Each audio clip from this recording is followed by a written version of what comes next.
Hello and welcome to the online platform of Rouse Academy for Competitive Exams. And I, Pragya Pandey, welcome you all to our very special series on Daily News Review. बात करते हैं आज के महत्वपूर्ण articles के बारे में। सबसे पहले चर्चा करेंगे पृथ्वी स्कीम को लेकर, जिसके लिए गवर्नमेंट ने सैंक्शन कर दिए हैं 4,797 करोड़ रुपए। देखिए, इंडियन गवर्नमेंट ने एक स्कीम लॉन्च करी थी विच इज़ दी पृथ्वी विज्ञान स्कीम। ये मिनिस्ट्री ऑफ अर्थ साइंस के लिए इसको स्टार्ट किया गया था। बेसिकली अगर हम बात करें तो 2021 से लेके 2026 तक का एक टारगेट रखा गया था कि एटमॉस्फेयर, ओशन, वेदर या जितना भी हमारा अर्थ सिस्टम साइंसेस का है, इसको यहाँ पर स्टडी करना, साथ ही लॉन्ग टर्म ऑब्जर्वेशन करना, अर्थ के सिस्टम का एक मॉडलिंग सिस्टम यहाँ पर तैयार करना for the all weather production, polar और हाई सीज रीजन को एक्सप्लोर करना और साथ ही नई टेक्नोलॉजीज़ को, ओशन रिसोर्सेज को यहाँ पर डेवलप करना। इन सारी चीज़ों के बारे में इसके अंतर्गत बात की जा रही थी और इसी को ध्यान में रखते हुए मिनिस्ट्री ऑफ अर्थ साइंस यहाँ पर जो अपना ऑन गोइंग रिसर्च प्रोजेक्ट है, इसमें इन सभी को करने के लिए जितनी भी रिसर्च हैं अलग अलग की एस्पेक्ट के क्षेत्र में, उसको कंडक्ट करने के लिए चाहे हाइड्रोस्फेयर की बात किया जाए, क्रायोस्फेयर, जियोस्फेयर, बायोस्फेयर, इन सभी में रिसर्च करने के लिए, उनको स्ट्रीमलाइन करने के लिए यहाँ पर एक बहुत बड़ा अमाउंट यहाँ पर सैंक्शन कर दिया गया है। दैट मीन्स इस स्कीम की इंपॉर्टेंस कुछ इस तरीके से भी समझिए कि जितने भी हमारे ग्लोबल चैलेंजेस हैं, चाहे आप क्लाइमेट चेंज की बात करें, एक्सट्रीम वेदर फिनोमिनास की बात करें, बढ़ते हुए सी लेवल की बात करें या ग्लेशियर्स के गिरने की, साइक्लोन्स या प्रोलॉन्ग्ड ड्राई स्पेल्स की बात करें, इन सभी को भी यहाँ पर इसको स्टडी करके इसको ख़त्म भी किया जा सकता है। देखिए, इसके अलावा अगर हम इस पर्टिकुलर स्कीम में बात करें तो ऑन गोइंग कुछ स्कीम्स ऑलरेडी चल रही हैं, आप याद रखिए, मैं आपको बता देती हूँ। First is the across. Across stand करता है atmosphere and climate research modelling observation system and services. इसका मुख्य उद्देश्य है जितना भी रिसर्च एंड डेवलपमेंट है for of the dynamical models and providing forecast services, उसको यहाँ पर कंडक्ट कराना। इसी के अलावा ओ स्मार्ट एक और सर्विसेज आपको देखने मिल जाएगी which is the ocean services modelling application resources and technology. ऐसी टेक्नोलॉजी को डेवलप करना जो कि ओशन एप्लीकेशन, जितनी भी फॉरकास्ट एडवाइजरी सर्विसेज हो, रिसर्च एंड डेवलपमेंट हो, मरीन या कोस्टल एनवायरनमेंट को लेकर, उसको यहाँ पर कंडक्ट करना। इसी के साथ एक और आपको स्कीम देखने मिल जाएगी which is the PACER. PACER यहाँ पर स्टैंड करता है polar science and cryosphere research को लेकर, जिसके अंतर्गत एंटार्क्टिक प्रोग्राम, इंडिया के Antarctic programme, southern ocean programmes या जितना भी क्रायोस्फीयर या क्लाइमेटिक प्रोग्राम्स हैं, उन सभी को कंडक्ट कराना है। इसी के साथ ही इसके अंतर्गत एक और स्कीम आ जाती है विच इज़ दी सेज, जो कि स्टैंड करता है सेस्मोलॉजी एंड जियो साइंसेस को लेकर। इसके अंदर 6 डिफरेंट एक्टिविटीज़ जैसे सेस्मोलॉजिकल मॉनिटरिंग, माइक्रो जोनेशन और जितनी भी फैसिलिटीज़ हैं जियो क्रोनोलॉजी की, उसको यहाँ पर फुलफ़िल करना है। और इसी के साथ एक और स्कीम है विच is the reach out stand करता है research, education, training and outreach.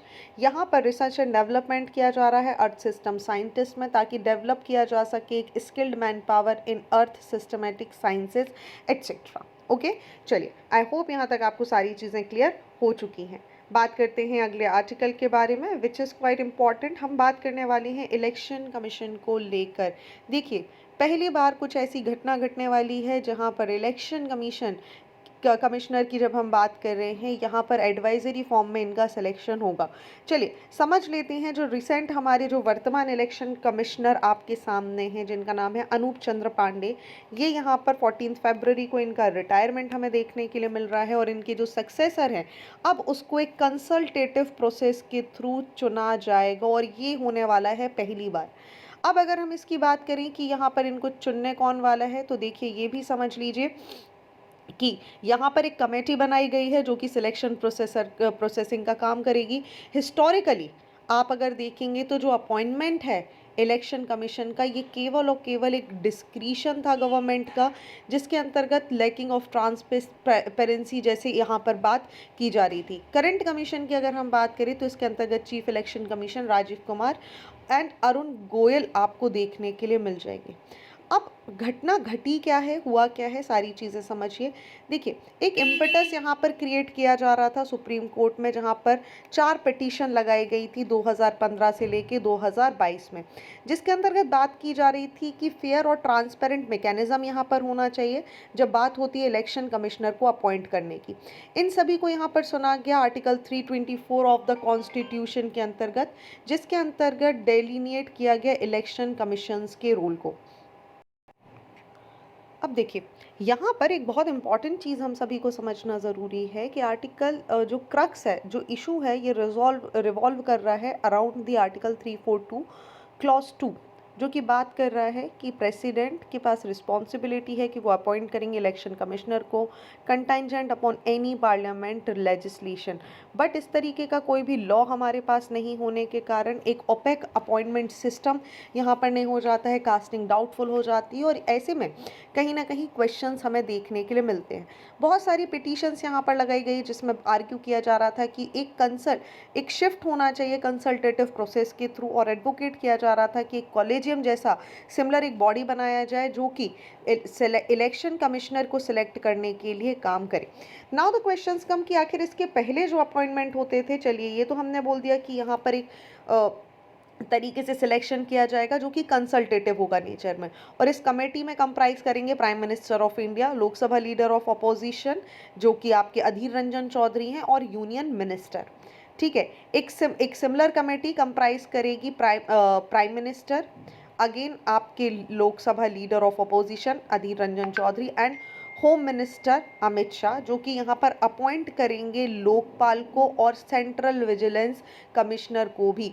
इसके पहले अगर हम बात करें, जो मेंबर हैं इलेक्शन कमीशन के, इनको अपॉइंट किया जाता था by the discretion of the government, और 2 अदर जो मेंबर्स हैं कमीशन के, they are chief election commissioner Rajiv Kumar and Arun Goyal. तो क्वेश्चन यहाँ पर आ जाता है कि आखिर पहले क्या ऑप्शन थे आपके पास सिलेक्शन के। अब देखिए, यहाँ पर जो बदलाव लेकर आने की बात की जा रही है, इनके बारे में भी अच्छे से चर्चा कर लेते हैं कि how are election commissioner appointed then, मतलब बिफोर ऐसा कैसे कब हो रहा था। देखिए, जो पावर है अपॉइंटमेंट की, ये एक्सक्लूसिवली एग्जीक्यूटिव है, दैट मीन्स यूनियन यहाँ पर आपको देखने के लिए मिल जाएगी। जो गवर्नमेंट है ये यहाँ पर मेंटेन करती है एक database of serving and retirement of officer, primary secretaries to the government of India and chief secretaries from which the law ministry would create a short list. Prime minister के पास यहाँ पर पावर होती है कि वो डिसाइड कर सकते हैं the appointment with the president formally appointing the chosen candidate. एक चीज़ आप यहाँ पर याद रखेंगे, याद रखिए एक और बहुत ही इंपॉर्टेंट चीज़, election commissioner predominantly retired officer होते थे आईएएस के, विद फ्यू एक्सेप्शन। अब यहाँ पर अगर हम बात करें what was the centre stand in supreme court, देखिए सेंट्रल गवर्नमेंट ने बहुत स्टॉन्चली, बहुत ही कट्टरता से अपोज कर दिया था सुप्रीम कोर्ट के इंटरवेंशन को जब बात की जा रही थी अपॉइंटमेंट प्रोसेस की। इन्होंने आर्ग्यू किया कि आर्टिकल 324 क्लॉज 2 यहाँ पर बात कर रहा है कि only required parliamentary legislation if enacted, the government asserted the president possessed constitutional authority to make appointment in the absence of such law। यहाँ पर बात की जा रही थी कि गवर्नमेंट ने डिसमिस कर दिया idea of implementing a utopian model as the basis for change, emphasizing the establishment procedure had functioned adequately। ऐसे में अगर हम बात करें तो यहाँ पर सुप्रीम कोर्ट ने एक लैंडमार्क रूलिंग करी ऑन इलेक्शन कमिश्नर अपॉइंटमेंट को लेकर 2 मार्च 2023 को, जहाँ पर 5 जजेस की एक बेंच बैठी सुप्रीम कोर्ट की, और इन्होंने रीशेप कर दिया the process of appointment election commissioner in India. Court ने यहाँ पर ड्वेल्व किया into the legislative history of article 324 और हाईलाइट किया कॉन्स्टिट्यूएंट असेंबली डिस्कशन को। It concluded that the founding father intended to curtail the exclusive authority of the executive in appointing election commission member and the subject to any law to be made by the parliament, and article 324 clause 2 indicate the necessity for parliamentary legislation on this matter। और यहाँ पर chief justice को भी यहाँ पर एक बहुत ही important role यहाँ पर बना दिया गया कि भाई अब जो कमेटी बनाई जाएगी इलेक्शन कमिश्नर को अपॉइंट करने के लिए, इसको on the basis of prime minister के सजेशन पर, leader of opposition Lok Sabha, and in the absence of leader of opposition the leader of largest opposition party इन लोकसभा इसका पार्ट बनेंगे, और साथ ही चीफ जस्टिस ऑफ इंडिया को भी इस कमेटी का मेंबर बनाया गया। हालांकि बाद में यहाँ पर अगर हम देखें तो जो हमारी गवर्नमेंट है उन्होंने इसको सरे से नकार दिया एंड दे सेड कि नहीं, चीफ जस्टिस ऑफ इंडिया इसका पार्ट नहीं बनेंगे। क्यों? क्योंकि ये पूरा का पूरा जो डिसीजन है ये पार्लियामेंट के हाथ में है एंड पार्लियामेंट यहाँ पर इसको लेकर काम कर सकती है। जैसे ही ये यहाँ पर जजमेंट आया, सेंट्रल गवर्नमेंट एक्शन में आ जाएगी और इन्होंने एक बिल यहाँ पर इंट्रोड्यूस कर दिया पार्लियामेंट में।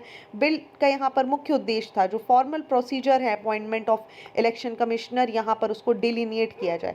इन्होंने स्पेसिफाई कर दिया कि भाई जो अपॉइंटमेंट नॉर्म्स हैं they were subject to any law to be made by the parliament, और गवर्नमेंट जो इंट्रोडक्शन कर रही है इसके अंतर्गत अब कमेटी के मेंबर आपको देखने मिलेंगे prime minister, leader of opposition in Lok Sabha and the cabinet minister, जिनको नॉमिनेट किया जाएगा by the prime minister of India.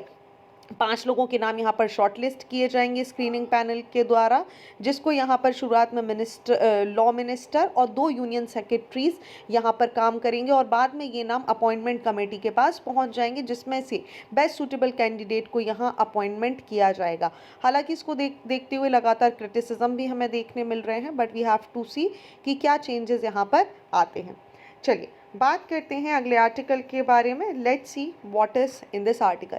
Charting a path for the population committee. देखिए, रिसेंटली अनाउंस किया गया है इंटरिम बजट, जिसके अंदर एक सिग्निफिकेंट इनिशिएटिव लिया गया है कि एक हाई पावर कमेटी बनाई जाएगी विद द कॉम्प्रिहेंसिव मैंडेट।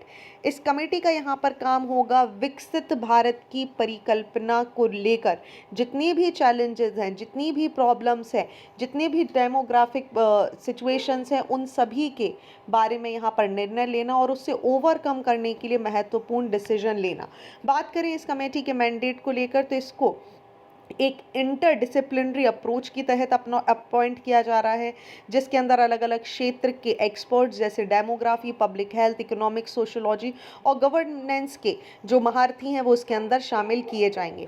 इसके अंदर एक्सटेंसिव रिसर्च और डेटा एनालिस्ट किया जाएगा ताकि जितने भी हमारे इमर्जिंग इश्यूज़ हैं, जो भी हमारी समस्याएं हैं, उनको एग्जिस्टिंग इंटरवेंशन के साथ किस तरीके से दूर किया जा सकता है।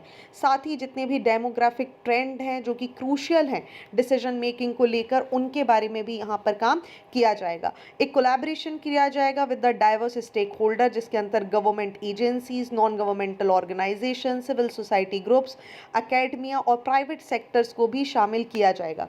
विच मीन्स एक कोलैबोरेटिव एफर्ट के द्वारा, पार्टनरशिप के द्वारा यहाँ पर पब्लिक पार्टनरशिप के द्वारा पॉलिसीज़ को इम्प्लीमेंट करना, नेशनल और ग्रास रूट लेवल पर उनके बारे में आइडेंटिफाई करना जैसी बहुत सारी चीज़ें की जाएंगी। ओके चलिए, सो ये यहाँ पर इम्पॉर्टेंट हो जाता है क्योंकि देखिए इंडिया का जो डेमोग्राफिक लैंडस्केप है it has gone through an number of transformative changes, जिसके अंतर्गत आप देखेंगे फर्टिलिटी रेट डिक्लाइन हो रहा है जो कि आज की डेट में केवल 2 बचा हुआ है। वर्किंग एज पॉपुलेशन हमारी बढ़ती जा रही है, एल्डरली डेमोग्राफिक बढ़ता जा रहा है और ये जो शिफ्ट है ये कहीं ना कहीं हमारी इकोनॉमिक ग्रोथ के साथ भी अटैच होता है। अंटिल 1970s इंडिया एक रैपिड पॉपुलेशन ग्रोथ देख रहा था, बट फर्टिलिटी लेवल्स यहाँ से धीरे धीरे डिक्लाइन होने लगे, जिसकी वजह से हमारे नेशन की जो पूरा का पूरा डेमोग्राफिक है वो पूरा चेंज हो गया। एज द लेटेस्ट प्रोजेक्शन अगर हम बात करें यूनाइटेड नेशन के हिसाब से, तो इंडिया आज की डेट में 1.46 बिलियन की एक इकोनॉमी बनने वाला है। दैट मीन्स यहाँ पर पॉपुलेशन हमारी 2030 तक इतनी बड़ी हो जाएगी जो कि विश्व की 17% पॉपुलेशन का पार्ट बन जाएगी। अगर हम टोटल फर्टिलिटी रेट की बात करें तो एज पर द एस्टिमेशन 2031-35 तक भारत की जो फर्टिलिटी रेट हो जाएगी वो 1.73 यहाँ पर रह जाएगी। विच मीन्स एक पेरेंट मतलब एक कपल विच मीन्स ए और बी अब अपने बाद केवल और केवल एक ही संतति को यहाँ पर छोड़कर जाएंगे जो कि एग्जिस्टिंग पॉपुलेशन से भी कम है।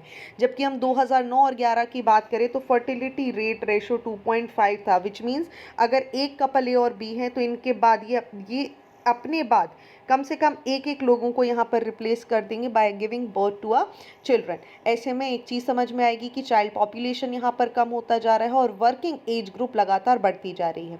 इंडिया की अगर हम बात करें तो इस तरीके का जो चेंज है, एक तरफ जहाँ पर ऐसी सिचुएशन हमें देखने मिल रही है, वहीं दूसरी तरफ हेल्थ, एजुकेशन, स्किल डेवलपमेंट के क्षेत्र में लगातार काम भी देखने के लिए मिल रहा है।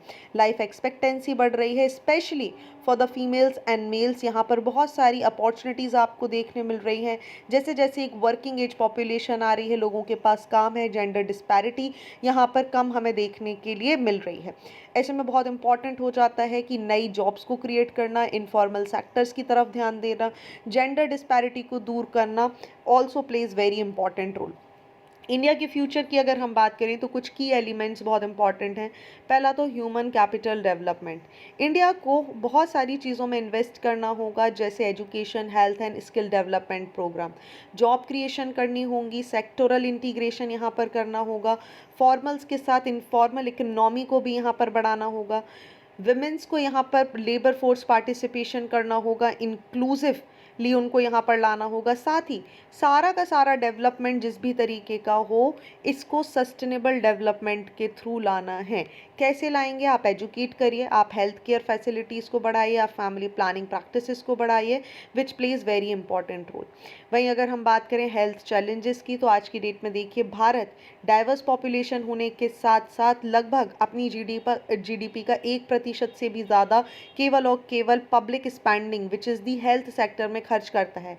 ऐसे में इम्पॉर्टेंट हो जाता है कि हम primary care sectors, health care को इम्प्रूव करें, specially in the rural areas, ताकि बहुत सारे जो पॉजिटिव रिजल्ट्स हैं वो हमें देखने के लिए मिल सके। साथ ही एजुकेशन सेक्टर की यहाँ पर बात करें तो इंडिया का डेमोग्राफिक डिवाइड अपने आप में बात करता है कि एक बहुत बड़ा चेंज है। कोविड-19 के बाद आप देखेंगे 250 मिलियन से भी ज़्यादा बच्चे विश्व भर में एजुकेशन से दूर हो गए। यूनिसेफ के एस्टिमेशन की बात करें तो 47% इंडिया का यूथ यहाँ पर नेसेसरी एजुकेशन और जो स्किल आवश्यक है एम्प्लॉयमेंट के लिए, उससे दूर है। और 2023-30 तक ये जो डेटा है ये बढ़ जाएगा। ऐसे में इम्पॉर्टेंट हो जाता है कि हम बच्चे के सर्वांगीण विकास, which means education as well as health के इम्प्रूवमेंट की यहाँ पर बात करें, मतलब प्री प्राइमरी एजुकेशन को यहाँ राइट टू एजुकेशन एक्ट के तहत बात करें, प्ले बेस्ड फ्लेक्सिबल करिकुलम यहाँ पर डिज़ाइन किया जाए, पेरेंट्स को इंगेज किया जाए कम्युनिटीज़ में, ताकि जो बच्चे हैं उनकी एजुकेशन को बढ़ाया जा सके और जितना भी अनएम्प्लॉयमेंट रेट है इसको कम किया जा सके, which place very important role. Okay, चलिए, आई होप यहाँ तक आपको सारी चीज़ें क्लियर हो चुकी होंगी। बात करते हैं अगले आर्टिकल के बारे में, which is talking about the research and development spend golden intervention on और स्मोक एंड माइनर्स। देखिए, union finance minister Nirmala Sitharaman ने अनाउंस किया था अपने इंटरिम बजट में कि एक रिवील करा 1 लाख करोड़ रुपीस का corpus with 50 year interest free loan. इसका ऑब्जेक्ट था कि एक लॉन्ग टर्म फाइनेंस सर्विसेज यहाँ पर प्रोवाइड करना, जो कि लो और निल इंटरेस्ट रेट के साथ, ताकि सिग्निफिकेंट रिसर्च की जा सके, इनोवेशन की जा सके in the sunrise domain with in the private sector. अब आप सभी को पता है कि भाई सनराइज डोमेन्स कौन से होते हैं? ऐसे सेक्टर इकोनॉमी के जो अचानक से बहुत अच्छा परफॉर्म करते हैं और इनको आगे बढ़ाने के लिए गवर्नमेंट इनको सनराइज कैटेगरी में रख देती है। अगर हम करंट स्टेटस की बात करें प्राइवेट सेक्टर के कंट्रीब्यूशन की रिसर्च एंड डेवलपमेंट में क्या है, तो इंडिया का जो overall research and development expenditure है वो जीडीपी का लगभग 36.4% हमें देखने के लिए मिलता है, which means 46,366.66 crore rupees, while the rest was contributed by the center, which is the 43.7%, state government 6.7%, higher education 8.8% और पब्लिक सेक्टर इंडस्ट्री केवल 4.4% का खर्च यहाँ पर करती हैं। कंपैरेटिवली अगर हम बात करें science super power such as Germany, South Korea, United States, तो यहाँ पर जो प्राइवेट सेक्टर्स का कंट्रीब्यूशन है ये 67% है जर्मनी में, साउथ कोरिया में 79% आपको देखने के लिए मिल जाएगा, यूनाइटेड स्टेट में 75% जो gross expenditure research and technology के लिए है वो देखने के लिए मिलेगा। इंपॉर्टेंट क्यों है रिसर्च एंड डेवलपमेंट? देखिए, जब तक आप किसी भी क्षेत्र में रिसर्च नहीं करते तब तक आप उसके लिए इनोवेटिव आइडियाज़ नहीं लेकर आ सकते हैं। इसीलिए इम्पॉर्टेंट है कि इंडिया अपना एक्सपेंडिचर जो है रिसर्च एंड डेवलपमेंट में उसको इंक्रीज़ करे फ्रॉम 1.1 लाख करोड़ रुपीज़ जो कि 2009-10 में था, फिर ये बढ़कर 1.27 लाख करोड़ रुपीज़ हुआ वहीं 2020-21 में, और इसके बाद ये जो एलोकेशन है ये ग्रेजुअली डिक्लाइन हुआ, मतलब 0.82% से केवल और केवल 0.64%। दैट मीन्स जब हम रिसर्च की बात कर रहे हैं तब हम कोई एडवांसमेंट करना नहीं चाहते। इसीलिए आप नेशंस देखिए, ब्राज़ील भी हमसे ज़्यादा खर्च कर रहा है 1.16%। ये तो छोड़ दीजिए, बल्कि अगर आप अफ्रीका की बात करें तो दे आर स्पेंडिंग 0.83%, जो कि इंडिया के रिसर्च एंड डेवलपमेंट से कई गुना ज़्यादा है। ऐसे में इम्पॉर्टेंट हो जाता है कि बहुत सारे पब्लिक सेक्टर रिसर्च की अगर हम बात कर रहे हैं तो इंडिया को डेवलप करने के लिए बहुत इंपॉर्टेंट है। क्यों? क्योंकि भाई जब आपके पास रिसर्च होगी, आपके पास डेवलपमेंट होगा, तभी आप इनोवेटिव आइडियाज़ के साथ काम कर सकते हैं। ऐसे में इम्पॉर्टेंट है कि जितने भी प्राइवेट सेक्टर्स हैं उनको यहाँ पर लेकर आया जा सके। अब ये जो 1 लाख करोड़ रुपीस का जो यहाँ पर बजट दिया गया है ये थोड़ा सा डिलेमा है। देखिए, इंपॉर्टेंस तो आपने क्रिएट कर दी कि भाई हमें प्राइवेट सेक्टर का कंट्रीब्यूशन यहाँ पर बढ़ाना है, बट प्रॉब्लम कहाँ पर है? रिसर्च एंड डेवलपमेंट की अवेलेबिलिटी। 1 लाख करोड़ का जो कॉर्पस है ये लॉन्ग टर्म लो इंटरेस्ट लोन है, जो कि कहीं ना कहीं एक फ्यूचर टेक्नोलॉजी के बारे में बात कर रहा है। क्रूशियल कैच यहाँ पर समझिए कि जो एलोकेशन है, जो पर्पस है फंड का, वो प्राइवेट सेक्टर के इन्वेस्टमेंट को यहाँ पर बढ़ाना है, उनके डोमेन्स को बढ़ाना है। जैसे टेलीकम्युनिकेशन में खर्च करिए, health care, finance, transport and space flight को लेकर। ये जो चैलेंज है ये डिटरमाइन करना है कि कौन सा सेक्टर इन सभी में से फंड्स रिसीव करेगा। जब हम बात कर रहे हैं सनराइज सेक्टर की, which themselves are resource intensive, question यहाँ पर इमर्ज हो जाता है कि फाइनेंशियल और एनवायरमेंटल कॉस्ट जो है, जो मीनिंगफुल इनोवेशन के साथ एसोसिएटेड है, उसका डिस्ट्रीब्यूशन किस तरीके से होगा। ओके, चलिए, moving on to the next article of the day, and since we have discussed this particular article Paytm payment bank का कई बार, अब मैं इसको यहाँ पर स्किप करने वाली हूँ and directly we'll understand about the regulation with the respect to rice prices. देखिए, इंडियन गवर्नमेंट ने रिसेंटली एक मैंडेटरी कर दिया है for all the traders, wholesalers, retailers and millers कि वो डिक्लेयर करें अपना रिस्पेक्टिव राइस स्टॉक। गवर्नमेंट यहाँ पर अनाउंस करने वाली है Bharat rice to bring down rice prices in the market. हालांकि जितने मिलर्स हैं, ट्रेडर्स हैं, वो यहाँ पर जो कंट्रोल प्राइसिंग जो पॉलिसी है गवर्नमेंट की, उसके साथ खुश नहीं है। इंडिया की अगर हम बात करें तो 135 मिलियन टन ऑफ राइस हमने 2022-23 में प्रोड्यूस किया था, जो कि पिछले साल के मुकाबले में 62.8 लाख टन से ज़्यादा है। हालांकि अगर हम 2023-24 की बात करें तो यहाँ पर मल्टीपल एस्टिमेट्स हमें देखने के लिए मिले। सदर्न स्टेट्स की बात करें, जो कि मेजर राइस कंज्यूमिंग स्टेट्स भी हैं, are set to have suffered a drop in paddy production because एक इनएडिक्वेट रेनफॉल हमें देखने मिला। तमिलनाडु में जो प्रोडक्शन था ये ऑलमोस्ट 30% ड्रॉप कर गया, सिमिलरली विद द कर्नाटका। और मोस्ट ऑफ द क्षेत्रों में अगर हम देखें तो 25% से भी ज़्यादा का ये जो प्रोडक्शन है ये डिक्लाइन हो गया है। ये क्लेम किया जा रहा है ट्रेडर्स और फार्मर के द्वारा। हालांकि अगर हम नॉर्थ में बात करें तो ट्रेड सोर्सेज का बोलना है कि राइस प्रोडक्शन स्पेशली बासमती और नॉन बासमती ये यहाँ पर 15% तक ज़्यादा हुआ है। यूनियन गवर्नमेंट की अगर हम माने तो ये जो एम्पल स्टॉक है with the food corporation of India and the kharif crop is good.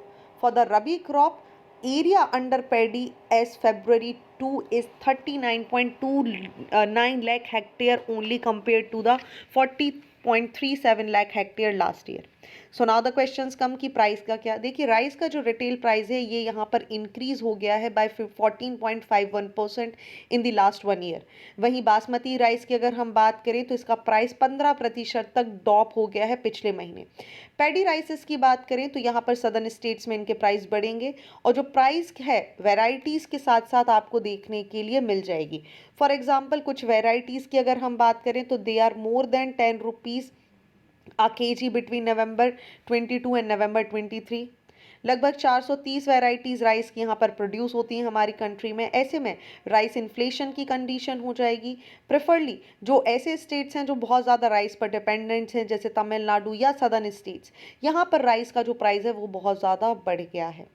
Result into तो मेजर क्या है? देखिए, गवर्नमेंट ने यहाँ पर traders, wholesaler, retailers, chain retailers, millers सभी को बोला है कि आपका जो स्टॉक है उसको ऑनलाइन यहाँ पर कैटेगरी वाइज सबमिट करिए। लाइक ब्रोकन राइस कितना है, मतलब जैसे आप टूटी बोलते हैं, नॉन बासमती कितना है, सफ़ेद चावल कितना है, पार बॉइल्ड राइस कितना है, बासमती कितना है, पैडी कितना है, इन सभी का आप एक डेटा यहाँ पर सबमिट करिए। साथ ही यहाँ पर लॉन्च किए जाने की तैयारी शुरू की जा रही है भारत राइस। जो जनरल कंज्यूमर्स हैं उन सभी को 29 रुपये प्रति किलोग्राम के हिसाब से, हालांकि सितंबर 2022 से इस तरीके की बात की जा रही है कि ब्रोकन राइस को बैन कर दिया गया है और लगभग 20% की ड्यूटी इस पर इम्पोज की जा रही है ऑन पार बॉइल्ड राइस के ऊपर। नॉन बासमती वाइट राइस की अगर हम बात करें तो इसका एक्सपोर्ट भी यहाँ पर रोक दिया गया था जुलाई 2023 में, क्योंकि गवर्नमेंट ने देख लिया था कि भाई हम एक्सपोर्ट तो कर रहे हैं बट हमारे डोमेस्टिक कंजम्पशन के लिए हमारे पास राइस नहीं है। गवर्नमेंट ने यहाँ पर प्रोक्योर किया है लगभग 600 लाख टन का paddy during the current kharif marketing season, और ऐसे में अगर हम बात करें तो लगभग 400 लाख टन तो केवल और केवल वेलफेयर स्कीम में दिया गया है। तो क्वेश्चन आ जाता है कि भाई ये जो प्राइस हैं ये इंक्रीज हो क्यों रही हैं? देखिए, सबसे पहली बात समझिए कि रिटेल प्राइस यहाँ पर बढ़ी है। मिनिमम सपोर्ट जो प्राइस है राइस का, it has gone up in last 5 year, and the cost of transport, storage, ये सभी भी यहाँ पर बढ़ रहा है। तो ऐसे में जो राइस कंज्यूमिंग स्टेट्स है इनको वैरायटी ऑफ कंजम्पशन भी चाहिए है, लार्ज क्वांटिटी की भी आवश्यकता हो जाती है। दूसरी तरफ प्रोडक्शन यहाँ पर डिक्लाइन हुआ है, तीसरी तरफ हम यहाँ पर एक्सपोर्ट भी कर रहे हैं। तो रिजल्ट अगर देखा जाए तो ऑल ओवर ये सारी चीज़ों ने कहीं ना कहीं राइस के जो प्राइजेस हैं उनको अचानक से बढ़ा दिया, जिसकी वजह से ये सारी समस्याएं हमें देखने के लिए मिल रही हैं। चलिए बात करते हैं कि आखिर भारत राइस यहाँ पर क्या है, विच इज़ क्वाइट इंपॉर्टेंट। आपको और हम सभी को ये पता होना चाहिए कि गवर्नमेंट किस चीज़ को लॉन्च करने के बारे में बात कर रही है। भारत राइस देखिए एक टाइप ऑफ राइस है जिसे गवर्नमेंट ऑफ इंडिया के द्वारा यहाँ पर सब्सिडाइज रेट में लॉन्च करने की बात की जा रही है, अराउंड 29 रुपीज़ पर किलो, ताकि कंज्यूमर्स को रिलीफ प्रोवाइड किया जा सके। ये एक वैरायटी है नॉन बासमती राइस की, which is the most commonly grown type of rice in India. Government का इनिशिएटिव है कि वो यहाँ पर जितना भी इम्पैक्ट है, जो 15% से भी ज़्यादा फूड राइस बढ़ चुकी है, उसको कम कर सके। सो भारत राइस को यहाँ पर प्रोड्यूस किया जा रहा है by various rice mills and is available for the purchase eight government approved outlet. It is not a specific brand of rice but एक तरीके का टाइप ऑफ राइस आप इसे बोल सकते हैं, जैसे डिस्काउंटेड रेट्स पे यहाँ पर कंज्यूमर्स को आसान करने के लिए, मतलब मुसीबत कम करने के लिए बेचा जा रहा है। चलिए, तो ये थे आज के महत्वपूर्ण आर्टिकल। आई होप आपको सारी चीज़ें क्लियर हो चुकी होंगी। बात करते हैं मेंस के क्वेश्चन ऑफ द डेज के बारे में। So here are two very important question in front of your screen. One is related with the rice cultivation in India and another one is the significance of conducting a census in India. What all you have to do, just write the answer, click the photograph and upload it on our website। साथ ही अगर आपको DNR से संबंधित किसी भी प्रकार का कोई डाउट है, कोई समस्या है या आप कोई जानकारी लेना चाहते हैं तो आप मुझे pragyapandey@raoseacademy.in पर मैसेज कर सकते हैं। So thank you for watching this video. Do not forget to hit like button, comment your valuable feedback and also press the subscribe button to never miss any updates. Please follow us on Instagram and Facebook. Links are given below in the description box. Thank you and see you soon.